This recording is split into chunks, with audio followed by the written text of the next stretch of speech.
আসসালামু আলাইকুম। এই যে দেখেন আজকে আমার মুরগির বাচ্চার বয়সগুলা 4 দিন।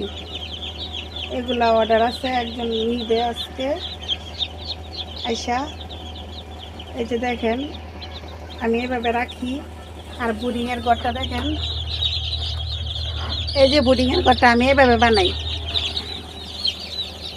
এই যে দেখেন, এই যে নিচে এই যে কাঠের বসি দিলাম, তারপরে এইভাবে একটা কাপড়, আমি এভাবে কাপড় দিই। পেপার দেয় অনেকে, আমি পেপার দিই না, আমি এভাবে কাপড় বিছাই দিই। বিছা দেওয়ার পরে এই যে এভাবে সাইডে দিয়ে কাঠ দিই। এই যে দেখেন কত কাঠ। এগুলো আজকে থেকে সরাই নামো, তো এই জন্য লিটারও অনেকগুলো জমা হয়েছে, এগুলো আজকে চেঞ্জ করুন।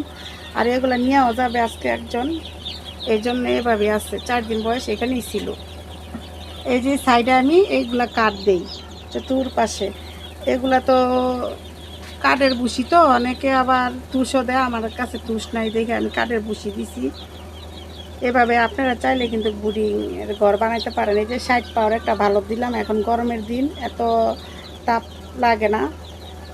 আর আমি এভাবে বুডিং করি, তাই ভাবলাম যে আপনাদেরকে দেখাই, যেটা আপনারা চাইলে এভাবে পারেন।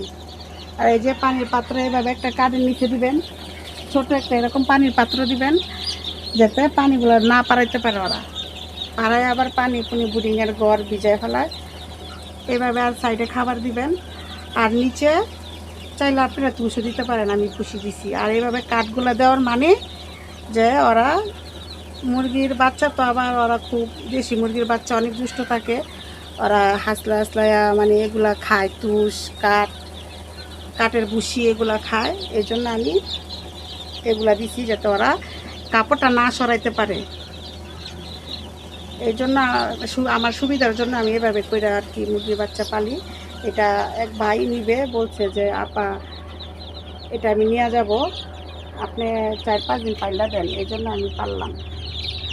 আর এইভাবে ভাবলাম যে একটা দেখাই মুরগির করে। এই যে কাঠের বুসি দিচ্ছি, এই যে কাঠের বুসি। আপনারা চাইলে তুষও দিতে পারেন, তুষ দিলে ভালো হয়, আমার তুষ নাই তাই আমি কাঠের বুসি দিলাম। আর তারপরে এভাবে ওখানে ব্রয়লার স্টার্টার ফিড দিবেন, তাড়াতাড়ি দ্রুত বড় হয়।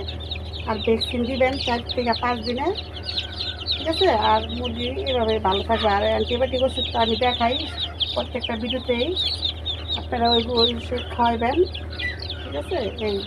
এই পর্যন্তই। আসসালামু আলাইকুম।